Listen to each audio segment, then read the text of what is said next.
Muy buenos días. Vamos a dar inicio a la ceremonia de incorporación como profesor por nuestro honorario de la Universidad de San Martín de Porres del señor Agustín Laje Arrigoni.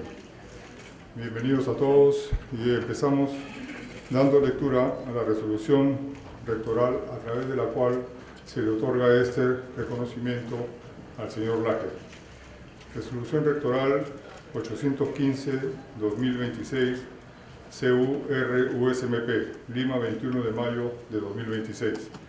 Visto el oficio 051-2026 del vicerrector académico de la USMP, mediante el cual se presenta la propuesta para conceder la distinción de profesor honorario de la Universidad de San Martín de Porres al destacado politólogo, escritor y conferencista internacional don Agustín Laje Arrigoni, de nacionalidad argentina, considerando que la Universidad de San Martín de Porres, conforme a su política institucional, reconoce y honra a profesionales cuya destacada trayectoria haya contribuido significativamente al desarrollo del ámbito académico, político y social.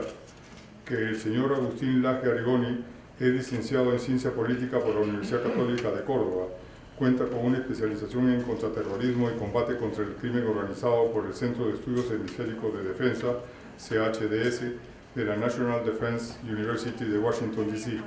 Es máster en Filosofía y doctorando en Filosofía por la Universidad de Navarra. Que el señor Agustín Laje Arrigoni se ha considerado como escritor, analista político y conferencista internacional, desarrollando una intensa actividad académica y de difusión intelectual en diversos países de América y Europa. Que entre sus principales publicaciones destacan las obras Los mitos sententistas, de 2011, Cuando el relato es una farsa, de 2013, El libro negro de la nueva izquierda, de 2016, La batalla cultural, en 2022, Generación idiota, en 2024 y Globalismo, en 2025, siendo estas últimas reconocidas como bestsellers internacionales y traducidas a diversos idiomas. Que en el ámbito institucional e intelectual ha dirigido la Fundación Libre en Córdoba entre los años 2014 y 2018. Integra el Consejo Internacional del Club de la Libertad de Corrientes y actualmente se desempeña como director ejecutivo de la Fundación Faro en Argentina. Asimismo, ha publicado múltiples artículos en importantes centros de pensamiento y fundaciones internacionales. Que, como resultado de su destacada trayectoria, tanto académica como intelectual, el señor Agustín Laje Arrigoni ha recibido múltiples premios y reconocimientos nacionales e internacionales, entre los que destacan los siguientes: Premio a la Libertad 2012 otorgado por la Fundación Atías 1853 de Argentina, distinción como uno de los 10 jóvenes sobresalientes del año por la Bolsa de Comercio de Córdoba en 2016, primer puesto del 11º concurso de ensayos en Caminos de la Libertad en México por el ensayo ¿Por qué el populismo destruye el Estado de Derecho?, Premio a la Personalidad Meritoria del Año otorgado por el Rotary Club de Córdoba, reconocimiento por su defensa de la libertad en la Asamblea Legislativa de Costa Rica en el año 2023 y entrega de la Medalla de Lima por la Municipalidad Metropolitana de Lima en el año 2023. Que el señor Agustín Laje Arrigoni posee una importante presencia e influencia en medios digitales y redes sociales, siendo reconocido por la revista Forbes como una de las voces políticas independientes más influyentes del mundo hispanohablante. Además, cuenta con millones de seguidores en plataformas digitales y uno de los canales de YouTube de política más grandes de Hispanoamérica. Que la destacada trayectoria académica, intelectual y cultural del señor Agustín Laje Arrigoni respalda plenamente el reconocimiento otorgado por la Universidad de San Martín de Porres, estando al acordado en el Consejo Universitario en sesión de fecha 21 de mayo de 2026 y en uso de las atribuciones que le confiere el artículo 47, inciso A del Reglamento General de la Universidad, se resuelve. Artículo primero. Otorgar la distinción de profesor honorario de la Universidad de San Martín de Porres, Lima, Perú, al señor Agustín Laje Arrigoni en reconocimiento a su destacada trayectoria académica, intelectual y cultural, así como por su contribución al pensamiento político contemporáneo. Artículo segundo. Encargar el cumplimiento de la presente resolución al vicerrector académico, al director general de Administración y demás autoridades de la universidad. Regístrese, comuníquese y archívese. La firma del doctor Armando Valdés Garrido-Leca, secretario general encargado, y del doctor José Antonio Chan Escobedo, rector de la universidad.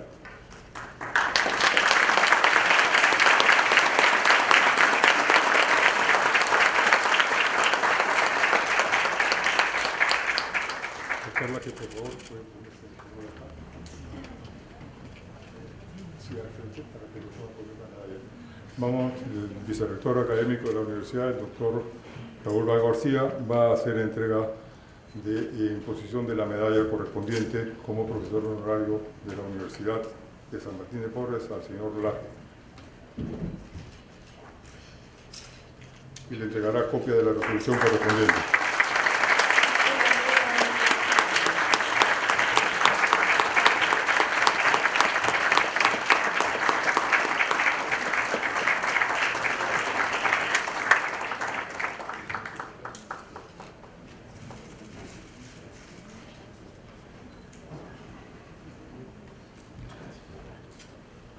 A continuación, las palabras del doctor Laje en agradecimiento y luego habrá desarrollado una conferencia respecto del tema el wokismo contra la democracia liberal. Con ustedes, el señor Laje.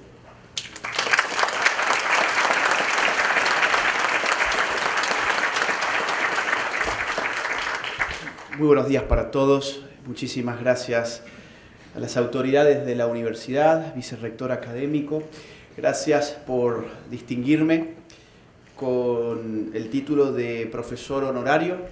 Para mí es un honor a poderlos acompañar en esta gran universidad que tienen en el Perú, la Universidad de San Martín de Porres. Gracias por semejante distinción. A continuación voy a desarrollar algunas ideas que integran una ponencia inédita que he escrito para esta universidad, cuyo título completo es el siguiente: el wokismo contra la democracia liberal, una crítica política a la ideología más desconcertante del siglo XXI. Esta es una ponencia de filosofía política. Yo entiendo que aquí hay un público variado. Veo estudiantes, profesores, he conocido ahora antes de ingresar aquí gente de distintas disciplinas, pero vamos a intentar que esto sea fácilmente comprensible para todo el mundo. Un índice muy fiable de la velocidad de los cambios políticos se encuentra en aquello que, según Aristóteles, constituía una de las condiciones de posibilidad de la vida política: el lenguaje. Cuando uno lee la política de Aristóteles, se encuentra que el lenguaje es una condición necesaria para la existencia política del ser humano.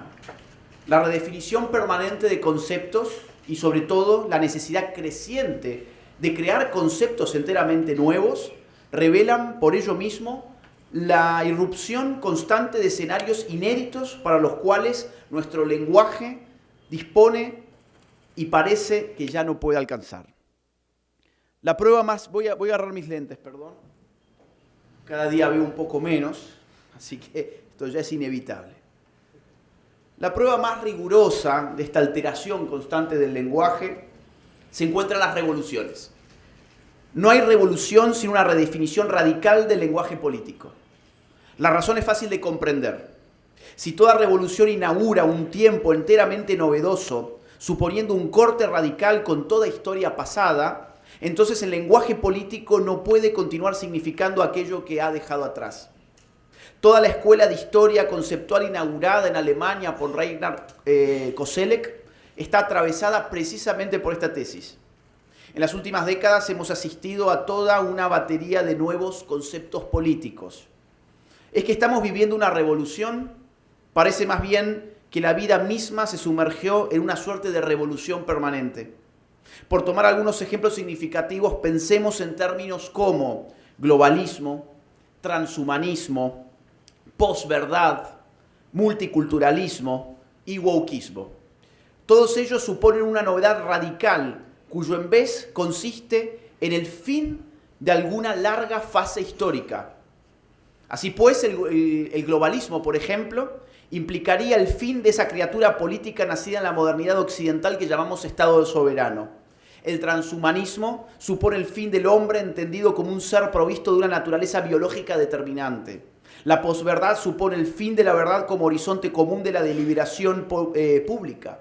El multiculturalismo supone el fin de la cultura común como base simbólica de integración política. Y el wokismo supondría, según sus propios cultores, el fin de todas las formas históricas de opresión, discriminación y exclusión que habrían permanecido ocultas bajo las promesas universalistas de la modernidad liberal. Sobre este último concepto, es decir, sobre el wokismo, es que quiero trabajar particularmente en lo que sigue, porque en los últimos meses se ha puesto de moda, a su vez, decretar el fin de lo woke. Vamos de un fin de una cosa a la otra sin cesar. Al respecto, y como regla general, lo primero que habría que hacer es cuidarse de tanta escatología política. La hiperaceleración en la que estamos sumidos nos expone a entusiasmarnos más de la cuenta con esto que podríamos llamar los relatos de la clausura o los relatos del final, cuando si algo resulta connatural a la política, eso es precisamente su indeterminación, su contingencia, su capacidad para reaparecer bajo formas inesperadas allí donde se la creía definitivamente clausurada. Nuestro siglo XXI, en este sentido, ha hecho de Francis Fukuyama, por ejemplo, un lugar común. Pero llamativamente, no ha aprendido demasiado de aquello que suele denunciar como su flagrante error. Mientras señalamos con sorna una y otra vez su fallido relato de clausura en The End of History, nos dejamos encantar con los relatos de clausura de nuestro propio siglo al por mayor. El texto de Fukuyama decía lo siguiente, hago un breve paréntesis aquí, sobre todo para quienes no conocen a Francis Fukuyama. Francis Fukuyama, un autor norteamericano, escribe un texto que revoluciona a Occidente en general en el año 1989. En el año 1989 ocurre algo que es la caída del muro de Berlín. Y Francis Fukuyama titula este escrito suyo El fin de la historia, y se va a convertir en un hito este escrito de Fukuyama porque suponía que tras la caída de la Unión Soviética el capitalismo liberal había triunfado de manera definitiva, de manera absoluta, que la historia se concluía no con el socialismo, como pensaba Marx, sino con el capitalismo, que era el triunfante en ese contexto. Dice Fukuyama en este artículo suyo, que después se va a hacer libro, dice lo siguiente: lo que podríamos estar presenciando no es solo el fin de la Guerra Fría o el paso de un periodo particular de la historia de posguerra, sino el fin de la historia como tal, es decir, el punto final de la evolución ideológica de la humanidad y la universalización de la democracia liberal occidental como forma final de gobierno. El camino que lleva a la democracia liberal occidental hoy no parece tan despejado como en la década de 1990, cuando esto fue escrito, y por cierto, ampliamente celebrado. Los motivos son bien variados, desde luego. Los hay de índole tecnológica. Nuevas tecnologías de la vigilancia superan el horror distópico que plasmó George Orwell en 1984. Las capacidades psicopolíticas del Big Data, advertidas por filósofos como Byung-Chul Han, hacen posible formas de manipulación que ya no actúan contra la libertad, sino a través de ella, explotando deseos, emociones, hábitos y sesgos. La inteligencia artificial instituye un nuevo régimen de verdad, como diría Michel Foucault, en el que la producción, jerarquización y circulación de lo verdadero queda crecientemente mediada por sistemas opacos, entrenados por criterios que la ciudadanía no controla ni comprende del todo. Pero también los motivos para la decadencia de la democracia liberal, en la cual confiaba tanto Francis Fukuyama, son estrictamente políticos.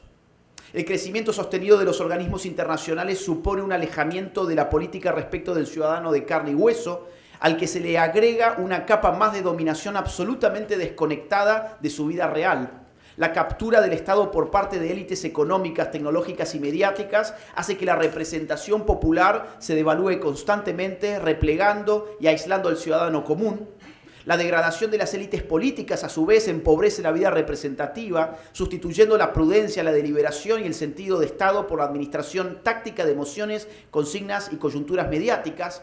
Y, finalmente, la emergencia de nuevas ideologías, como la que vamos a analizar en esta ponencia, trae consigo programas enemistados con los fundamentos de la democracia liberal, en la medida en que impugnan la ciudadanía común, la igualdad ante la ley, la libertad de expresión y el pluralismo político. Este último es el caso del wokismo, y es lo que me propongo argumentar a continuación, llamando la atención sobre el hecho de que, lejos de haber padecido su propio final, como hoy se supone, continúa funcionando como el dogma favorito del mundo universitario occidental en general. Partamos de lo más básico. ¿Qué queremos decir con democracia liberal? Sin ánimo de exhaustividad, podemos decir que se trata de un régimen político históricamente configurado en Occidente entre los siglos XVIII y XIX, caracterizado por la combinación de dos principios distintos.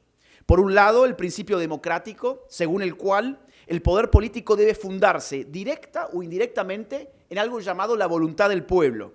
Por otro lado, el principio liberal, según el cual ese mismo poder debe quedar limitado por derechos individuales, garantías jurídicas, división de poderes, pluralismo y Estado de derechos.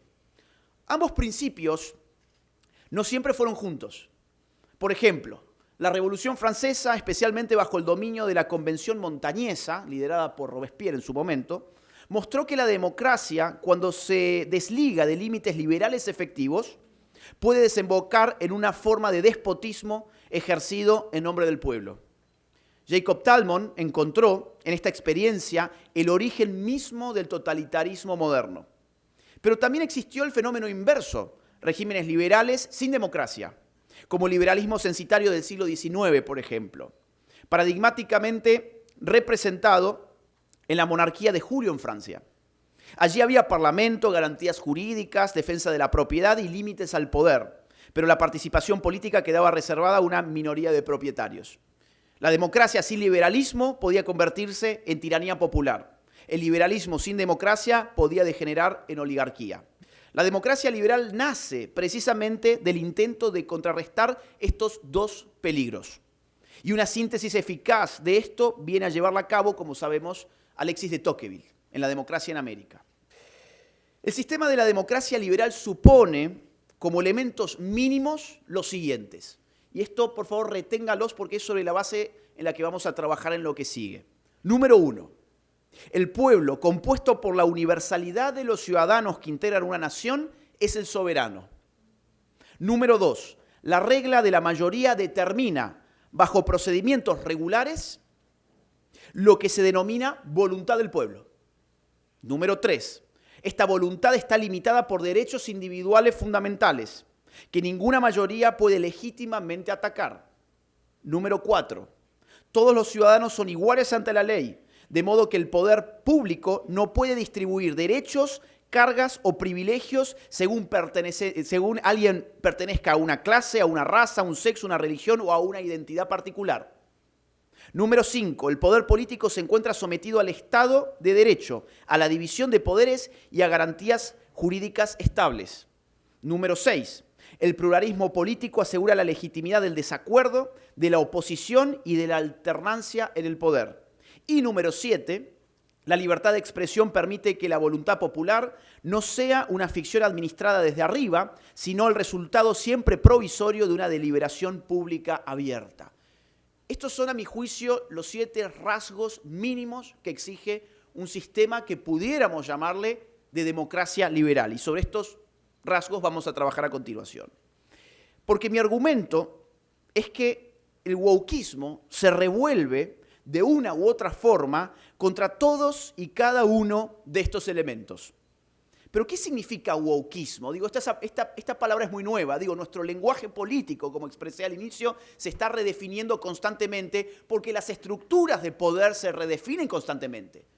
Nuestro lenguaje político en ese sentido no solo es performativo, sino que refleja un estado de cosas. Y cuando ese estado de cosas se modifica sustancialmente, el lenguaje tiene que o torcer el contenido de conceptos ya existentes o crear nuevos conceptos, como es el caso de la palabra woke o wokismo, que ni siquiera tenemos una traducción al español. Hay gente que dice progresismo cultural. No es necesariamente lo mismo. El wokismo es una ideología muy específica que es lo que vamos a tratar de desarmar ahora. El término proviene del inglés, woke, vinculado al verbo to wake, que significa despertar. En su uso político-cultural contemporáneo, woke designa a quien se considera despierto frente a injusticias sistémicas que el resto de la sociedad no vería o no querría ver. La palabra contiene ya, por tanto, una pretensión de superioridad epistemológica y moral. El woke no se entiende simplemente como alguien que tiene una opinión política, sino como alguien que ha despertado a una verdad oculta para el común de los mortales.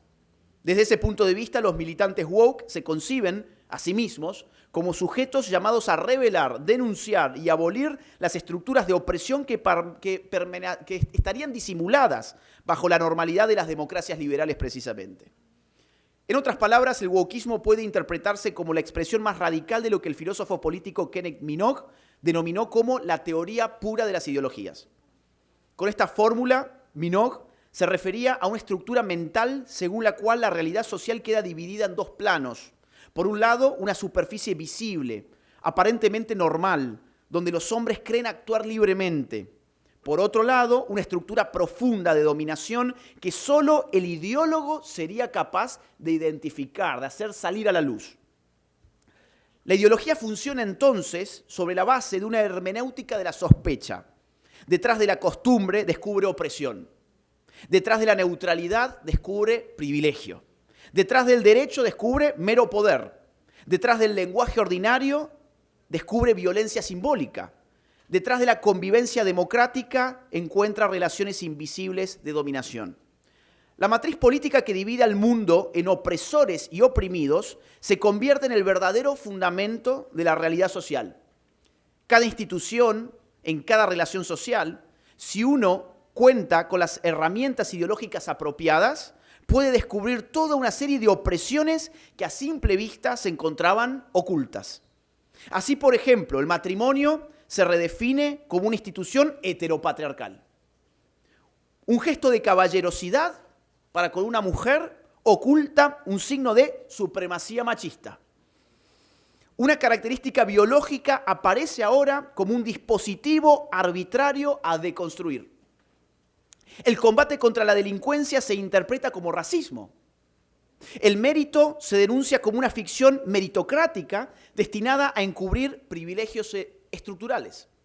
La ciencia deja de presentarse como una empresa racional abierta a la refutación y pasa a ser leída como un saber situado, occidental e incluso colonial. La nación deja de ser una comunidad histórica de pertenencia y pasa a ser interpretada como una maquinaria de exclusión y homogeneización cultural. El lenguaje se convierte en un instrumento de disciplinamiento y discriminación. Los grandes clásicos de la literatura occidental son sometidos a sospecha como vehículos de colonialismo, misoginia o supremacismo. Y los héroes de la patria incluso son reescritos como opresores cuya memoria debe ser desmontada, retirada del espacio público o sometida a permanente expiación. Cuando Kenneth Minogue pensaba en la teoría pura de la ideología, en rigor, estaba pensando en el marxismo, que hallaba en la fuente de toda realidad social un conflicto de clase más o menos oculto. La teoría marxista venía a destapar el hecho de que la historia de la humanidad ha sido la historia de la lucha de clases, como dice muy bien en el Manifiesto Comunista. Pero en esto el wokeismo se diferencia sustancialmente del marxismo. En efecto, el marxismo y sus distintas manifestaciones políticas concebían un mundo de minorías opresoras y mayorías oprimidas.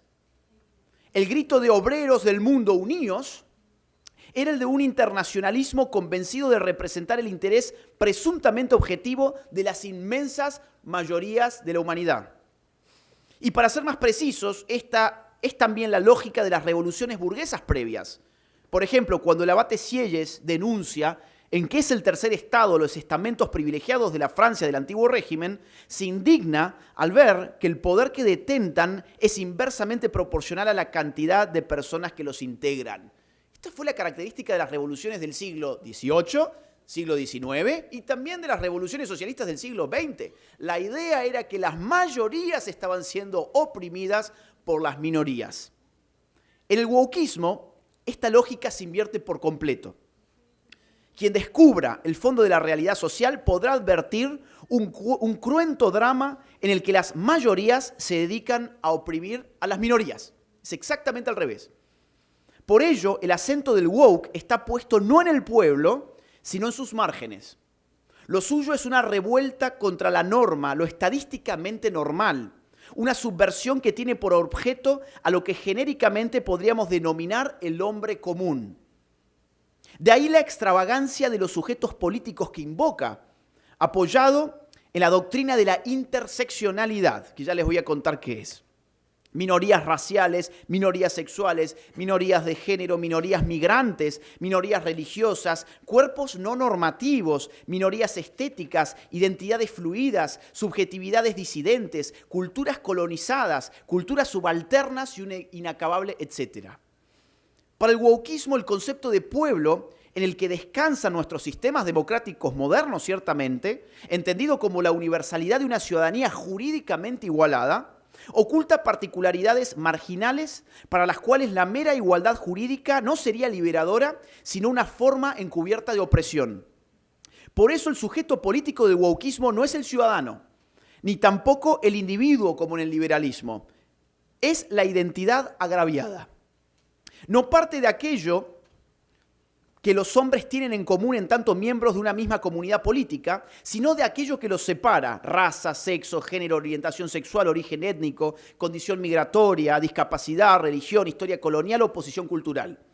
La ciudadanía común queda así reemplazada por una cartografía de identidades heridas que reclaman derechos propios y particulares necesariamente distintos del de sus opresores.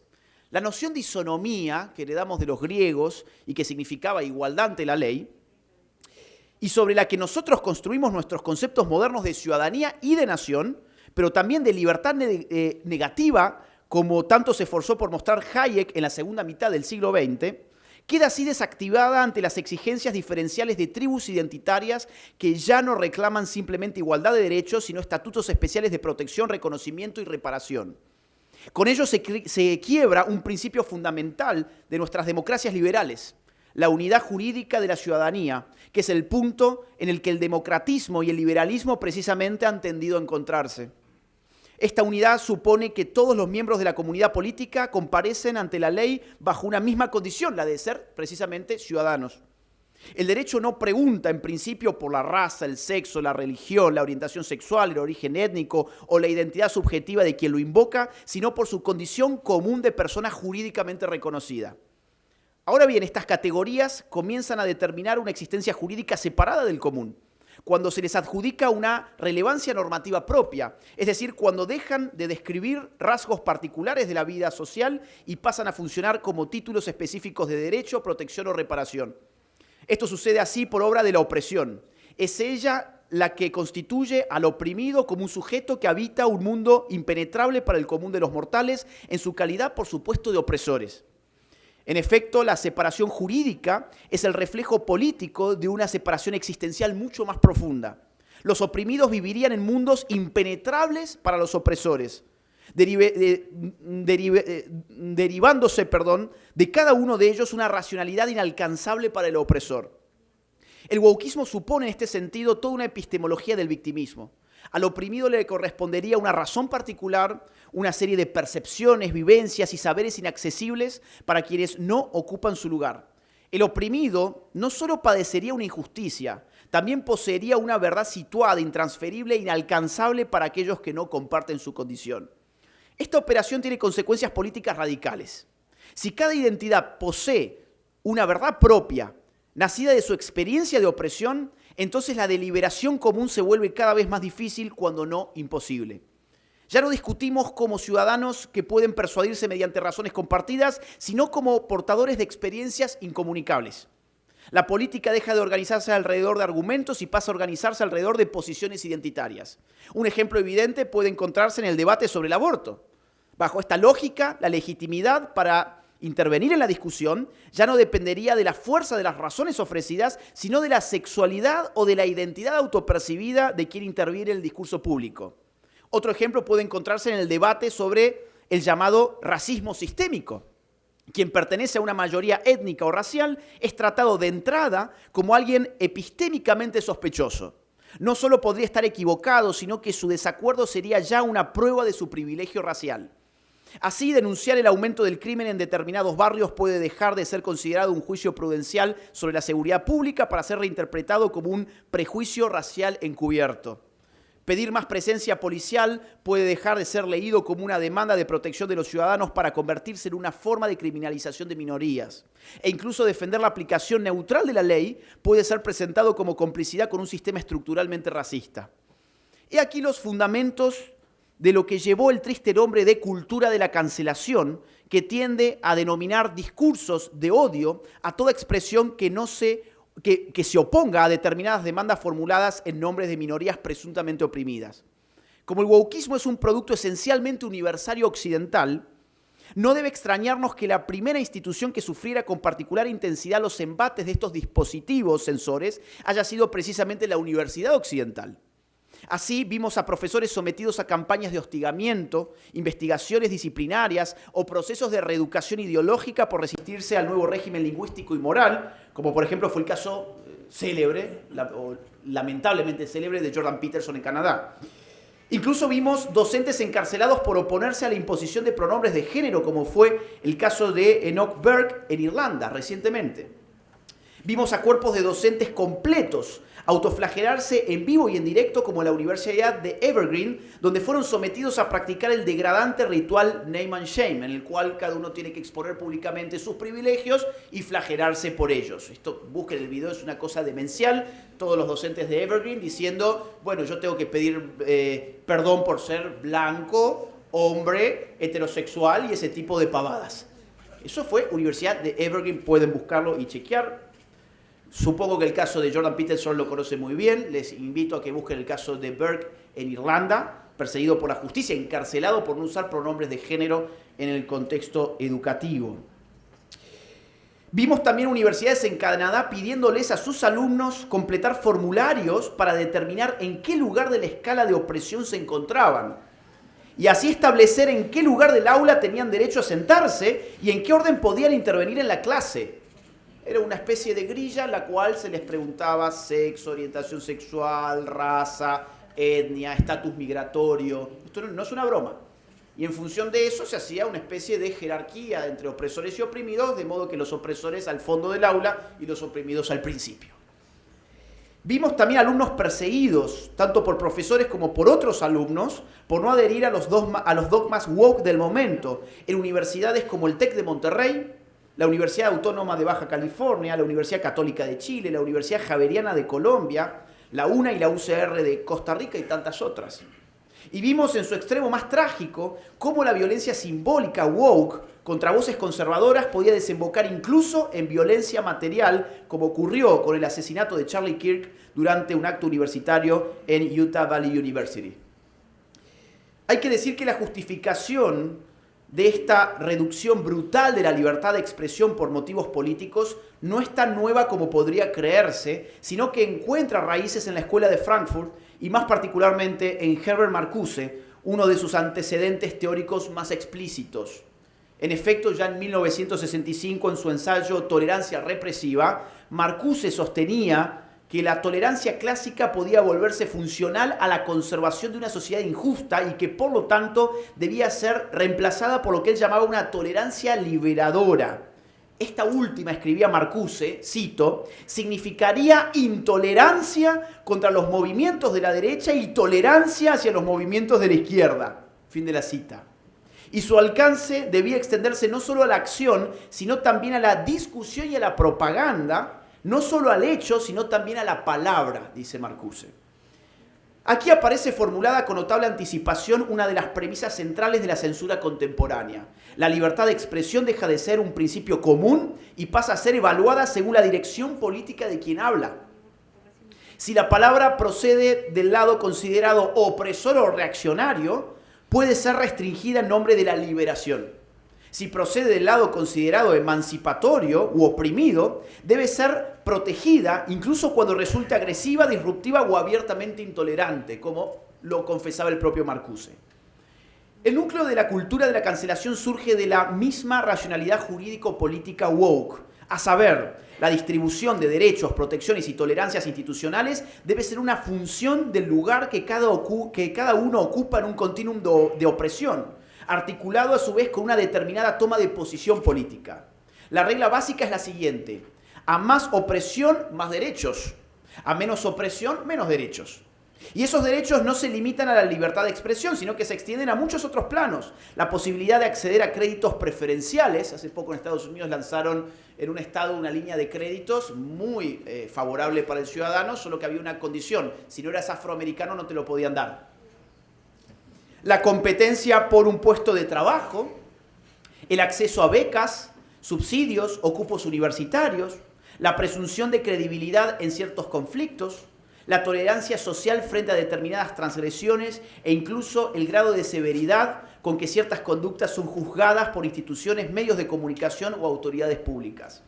Así las cosas, si una marcha feminista destroza un centro cívico, como han hecho en México, en Argentina, en Chile, supongo que aquí también han vivido lo propio, o destrozan un barrio entero, o iglesias, monumentos, comercios o casas de vecinos, no cabe iniciar proceso judicial alguno, no cabe arrestar siquiera a nadie.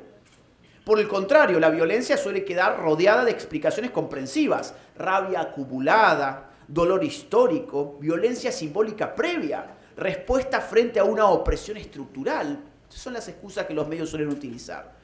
La presunta condición de oprimidas opera entonces en estos casos como una suerte de salvoconducto moral frente a la infracción de la ley que las habilita para violarla de manera flagrante y alevosa. Así la impunidad es un signo no de injusticia, sino precisamente de un acto de justicia contra el sistema patriarcal. Lo mismo ocurrirá cuando en nombre del antirracismo se producen saqueos, incendios o ataques a la propiedad privada. El imperio de la ley se desvanece de golpe porque estos delitos ya no son juzgados primariamente como delitos, sino reinterpretados como síntomas de una injusticia estructural más profunda. La infracción concreta queda absorbida por el relato histórico del agravio. Si un bisabuelo fue esclavizado, hoy en el hombre afroamericano libre hace justicia cuando ejerce violencia contra los demás. No importa tanto el comercio destruido, el vecino arruinado o el espacio público vandalizado, sino la identidad política de quien destruye y la causa en cuyo nombre lo hace. Como es evidente, el wokismo es una forma radical de colectivismo. Por colectivismo entiendo una ontología social en la que el lens realissimum, es decir, la realidad más plena y determinante, no se encuentra en la persona singular, sino en la categoría colectiva a la que se pertenece. De esta ontología social se desprende naturalmente una moral colectivista. Si la realidad última del individuo está determinada por su grupo, entonces también su responsabilidad moral queda definida colectivamente. En el caso del wokismo, la persona queda reducida al cálculo aditivo de las características ideológicamente pertinentes que el propio wokismo define como tales: raza, sexo, género, orientación sexual, origen étnico, condición migratoria, historia colonial, posición cultural, etc. La enorme complejidad y riqueza del ser personal se disuelve así en reflejos automáticos de esas características, hasta convertir al individuo en un mero epifenómeno de su grupo. Como ocurre con todo colectivismo, el ocaso de la persona individual trae consigo la clausura de su libertad. Ninguna acción individual podrá ser interpretada más que como una decisión propiamente personal, sino como una manifestación predeterminada por la posición que cada quien ocupa en los sistemas de opresión, sea como opresor o sea como oprimido. La moral deja entonces de juzgar actos y comienza a juzgar pertenencias. Deja de juzgar qué ha hecho una persona individual y comienza a preguntar qué representa a esa persona dentro del mapa ideológico de la opresión. Barack Obama contó una vez en un libro suyo el caso de un joven afroamericano cuyo sueño era formarse como piloto de la Fuerza Aérea de su país, pero que cambió de opinión cuando se dio cuenta de que esa institución, cito, nunca dejaría a un negro pilotar un avión. Fin de la cita. El economista afroamericano Thomas Sowell escribió recientemente al respecto en un libro suyo. Cito: esto ocurrió décadas después de que existiera un escuadrón completo de pilotos de caza negros estadounidenses durante la Segunda Guerra Mundial y años después de que 2 pilotos negros se convirtieran en generales de las Fuerzas Aéreas de los Estados Unidos. Y concluye Sowell, cito: quien adoctrinó a este joven le hizo más daño del que podría haberle hecho un racista, pues le impidió convertirse en piloto o intentarlo siquiera. Fin de la cita. Aquí se ve el efecto moral más perverso del colectivismo victimista. No solo acusa al supuesto opresor de algo que él, en su calidad de individuo, no hizo, sino que también encierra al supuesto oprimido en una identidad impotente. Le dice que el mundo está clausurado de antemano, que su esfuerzo será inútil, que su libertad es una ilusión, que su destino está escrito por la estructura que le somete.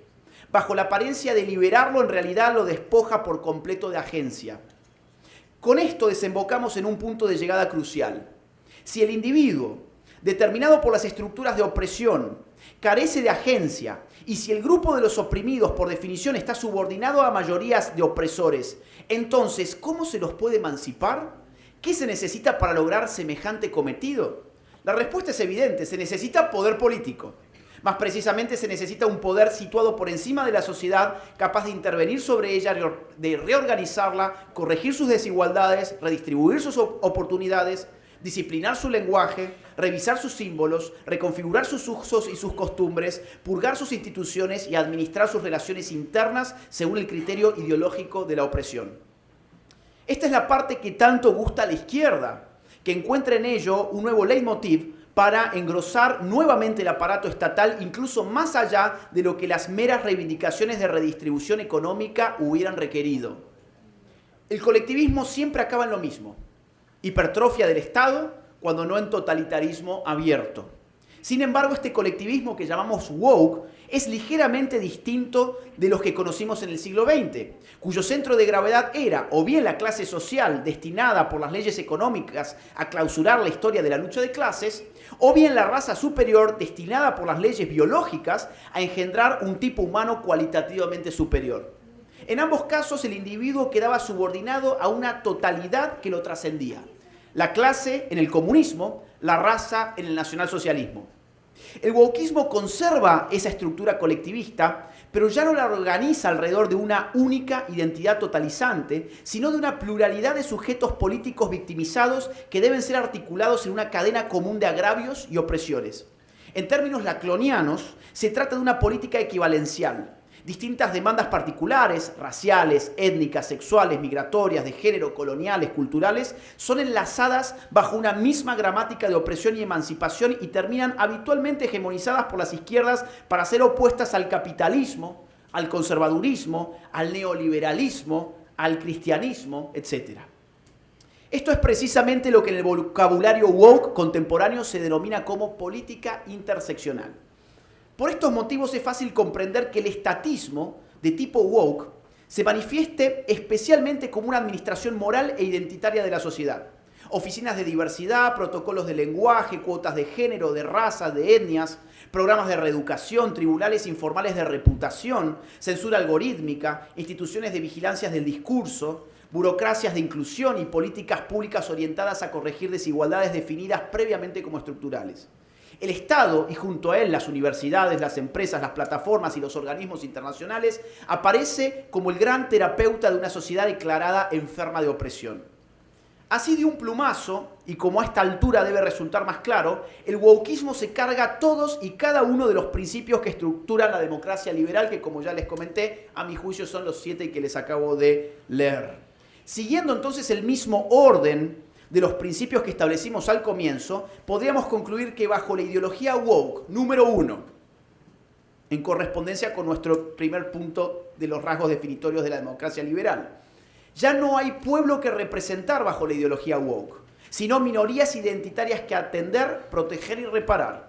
Número 2, las mayorías ya no tienen peso decisivo en la determinación de la voluntad soberana, sino que al contrario su condición mayoritaria revela una normalidad que debe ser releída como agraviante para las minorías que no encajan en ellas. Número 3, la voluntad soberana, que ahora se desplaza hacia minorías victimizadas, no encuentra límites firmes en los derechos individuales, puesto que estos pierden eficacia frente a los llamados derechos de las minorías, concebidos como derechos colectivos especiales.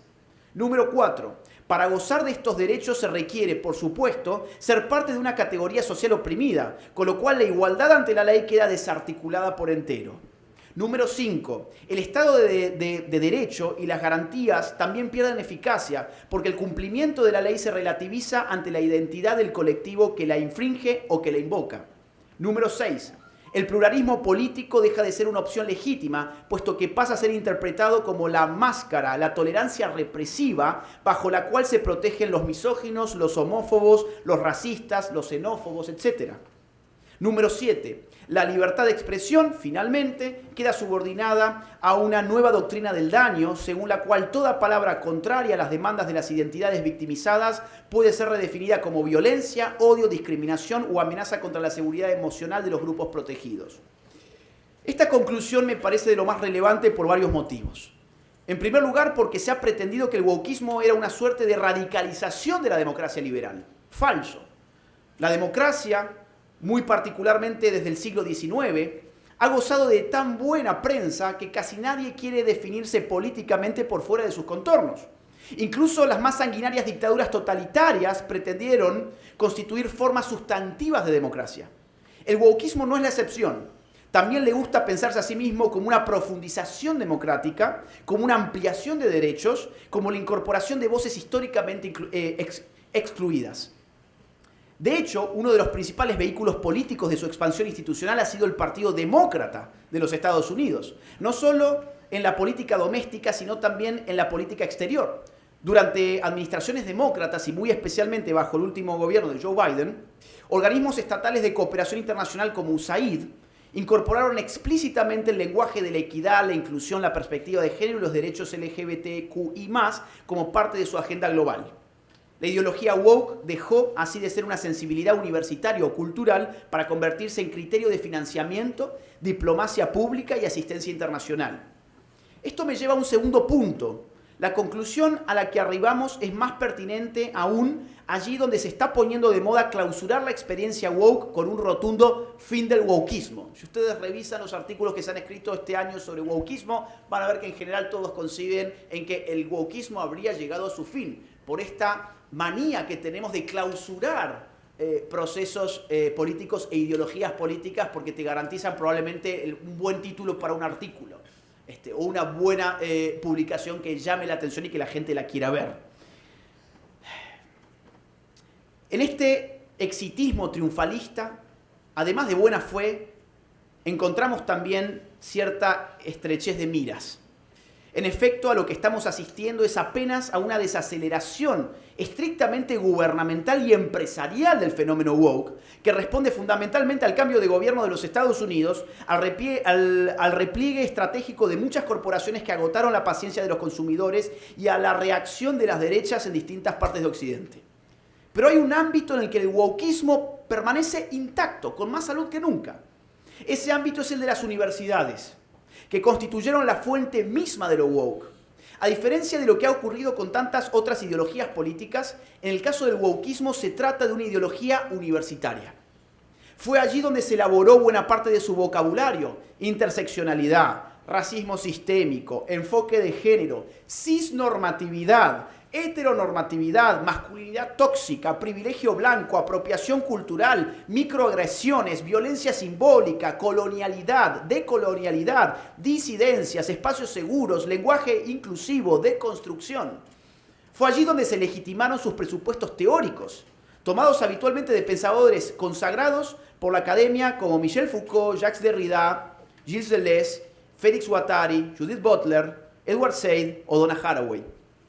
Fue allí también donde se formaron sus cuadros militantes y desde luego donde se irradiaron sus categorías hacia el Estado, los organismos internacionales, las empresas, los medios de comunicación y el sistema judicial. Así la Universidad Occidental en general funcionó aquí como una verdadera fábrica de ideologías políticas.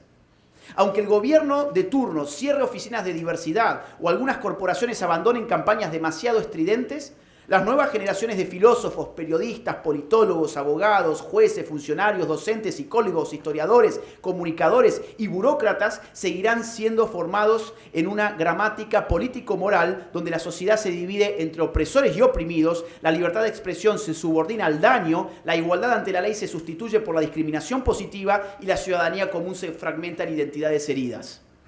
En tercer lugar y por último, hay que advertir que las ideologías rara vez desaparecen de golpe, más bien mutan, cambian de nombre, abandonan sus expresiones más ridículas, se vuelven más discretas, más administrativas, más técnicas.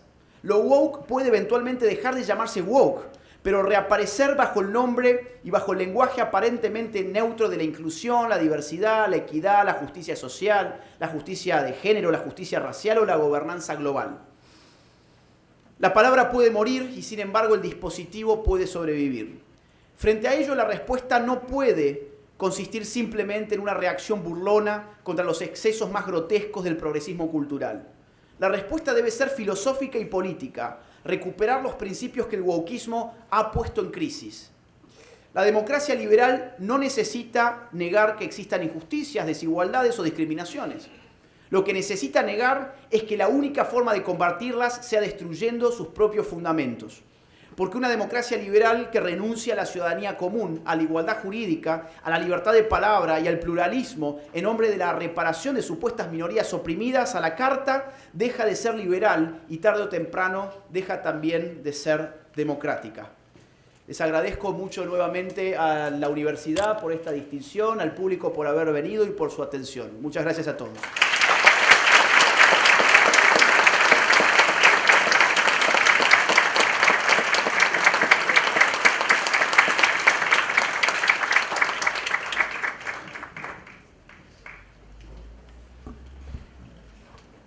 Luego de haber escuchado al señor Laje, el vicerrector académico de la universidad le dará la bienvenida a nuestro claustro.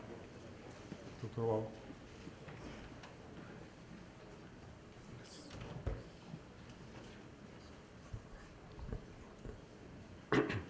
Muy buenas tardes con todos. Señor Agustín Laje Arrigoni, profesor honorario de la Universidad San Martín de Porres y brillante expositor que nos ha ilustrado en esta tarde tan auspiciosa. Señor alcalde de Lima, Renzo Rayardo Barreto, además director en licencia del Instituto de Seguridad Ciudadana de la Universidad San Martín de Porres. Señores decanos de las diferentes facultades de nuestra universidad que nos acompañan, distinguidos profesores, señoras, señores, queridos alumnos, gracias por estar aquí presentes. Soy portador del mensaje de saludo, agradecimiento y felicitación al doctor Agustín Laje por parte del rector de nuestra universidad, el ingeniero José Antonio Chan Escobedo. Nos convoca pues hoy en este recinto un rito que pertenece a la tradición más noble y antigua de la civilización occidental, el acto formal de incorporar a un nuevo miembro a nuestro claustro. Al otorgar la distinción de profesor honorario al magíster Agustín Laje Arrigoni, nuestra universidad no solo está reconociendo una trayectoria intelectual individual, está por encima de todo ratificando un compromiso institucional irrenunciable con la esencia misma de lo que significa la razón de ser de una universidad. Recordemos que la palabra universitas, en su raíz medieval, no hacía referencia a la universalidad de las materias que se enseñaban, sino a la universitas magistrorum et scholarium, la unión indisoluble de maestros y alumnos en una búsqueda honesta, comunitaria y libre de la verdad. La universidad nació en el corazón de Occidente, como un espacio sagrado para el pensamiento, un refugio donde la razón debía prevalecer sobre la fuerza, donde el argumento debía vencer a la consigna y donde la duda metódica debía disipar las tinieblas del dogma. Lamentablemente, el siglo XXI nos plantea un escenario paradójico. En la era de la hiperconectividad, cuando el acceso a la información es más democrático que nunca, asistimos con profunda preocupación a una deserción del espíritu crítico dentro de los propios templos del saber. En muchas latitudes del globo, la academia ha dejado de ser el laboratorio de libre pensamiento para convertirse demasiadas veces en un tribunal de la conformidad, donde se premia la repetición de discursos políticamente correctos y se castiga mediante la censura o la muerte civil a quien se atreve a disentir. Frente a esa inercia decadente, la Universidad de San Martín de Porres se erige hoy como un bastión de resistencia intelectual. Al abrir nuestras puertas y conceder nuestra máxima estima a un pensador contemporáneo que ha hecho de la disidencia su bandera y de la rigurosidad su escudo, nuestra universidad proclama al país y al continente que aquí no tememos al debate, que aquí no rehuimos la confrontación de ideas y que aquí la libertad de cátedra se defiende con valentía y con hechos. Hablar de Agustín Laje es referirse a uno de los fenómenos intelectuales y politólogos más influyentes de la última década en el mundo de habla hispana. Licenciado en Ciencia Política por la Universidad Católica de Córdoba y máster en Filosofía por la Universidad de Navarra, nuestro recientemente incorporado profesor honorario entendió desde muy temprano que las herramientas teóricas de la academia no debían quedarse sepultadas en anaqueles polvorientos o restringidas a cenáculos cerrados de especialistas. Comprendió que la teoría política es un arma viva, un mapa de navegación indispensable para que los pueblos entiendan las fuerzas que pretenden modelar sus vidas, sus familias y sus libertades, como claramente lo ha explicado en su conferencia. A sus 37 años, la producción bibliográfica del profesor Laje traza una línea de evolución intelectual de una lucidez implacable. En el año 2016, junto a Nicolás Márquez, irrumpió en el debate público con el libro negro de la nueva izquierda. En un momento en el que el continente parecía adormecido ante la mutación ideológica de las viejas consignas totalitarias, esa obra funcionó como una señal de alarma. Laje demostró con rigor metodológico cómo la caída del muro de Berlín y el colapso del bloque soviético no significaron el fin del conflicto ideológico, sino su traslado del eje económico al eje cultural. El sujeto de la revolución ya no era el obrero de las fábricas.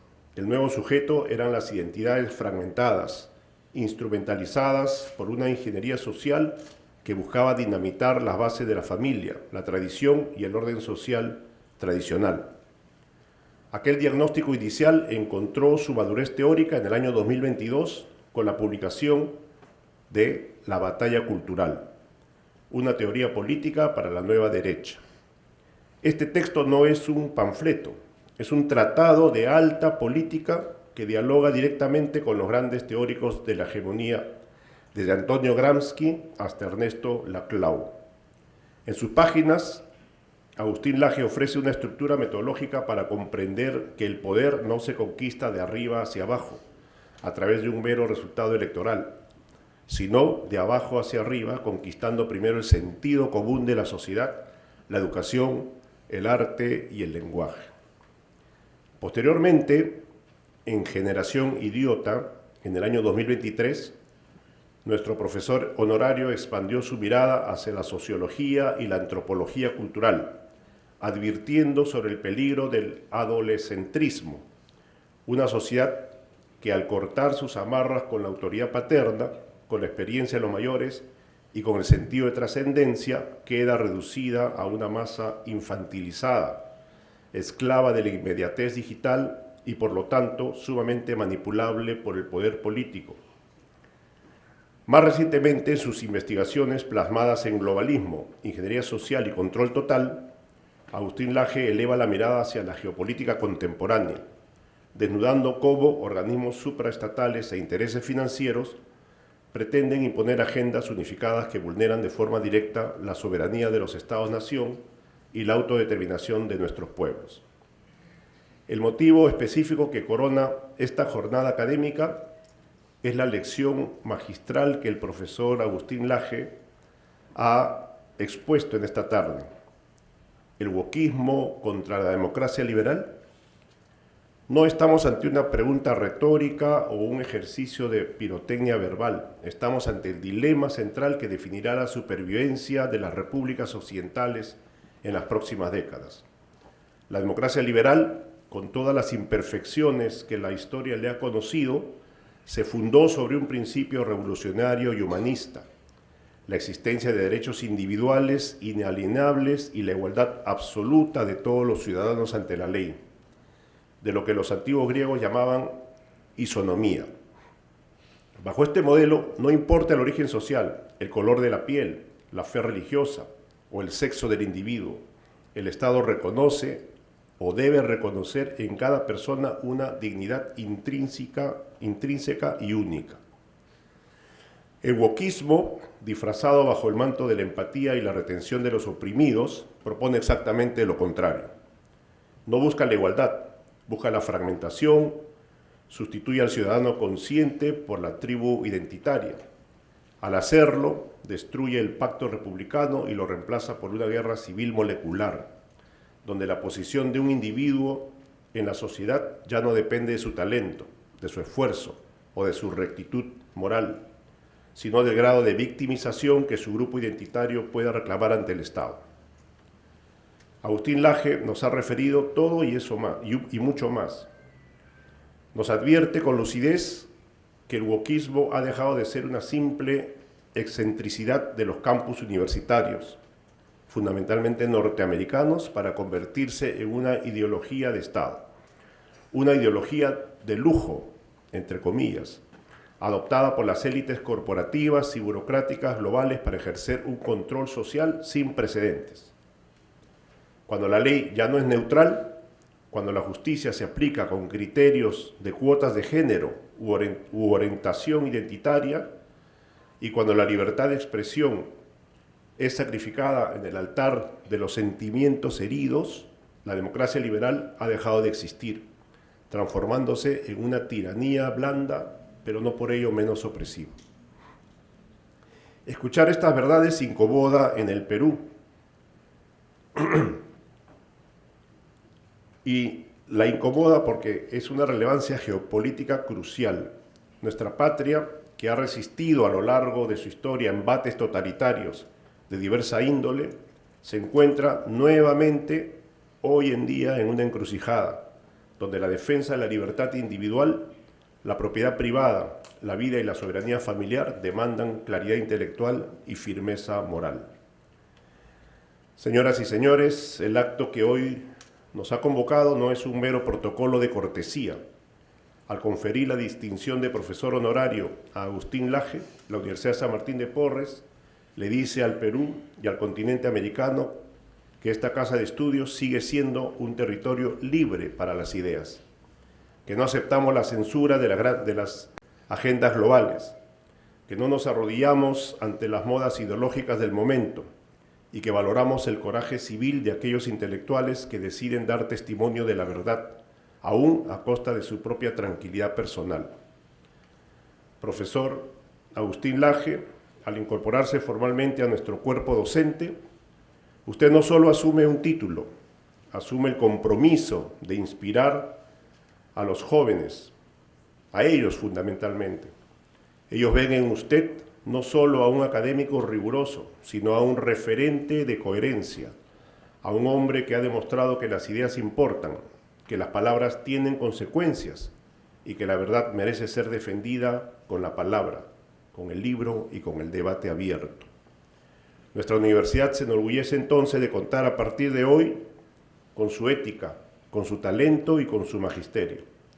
Sabemos que su presencia en nuestras aulas virtuales y presenciales dejará una huella honda en las futuras generaciones de profesionales que se forman bajo nuestro sello. Estimados queridos alumnos, distinguidos colegas, queda con ustedes un hombre que no ha temido dar la batalla cultural en las arenas más hostiles del mundo contemporáneo. Incorporemos entonces al doctor Agustín Laje con el respeto que impone la academia y con el entusiasmo que despierta la libertad. Muchas gracias y que esta lección magisterial sea el inicio de una larga y fecunda andadura conjunta en favor de la verdad y la libertad de nuestra América. Bienvenido a nuestra Universidad San Martín de Porres, profesor Agustín Laje. Muchas gracias.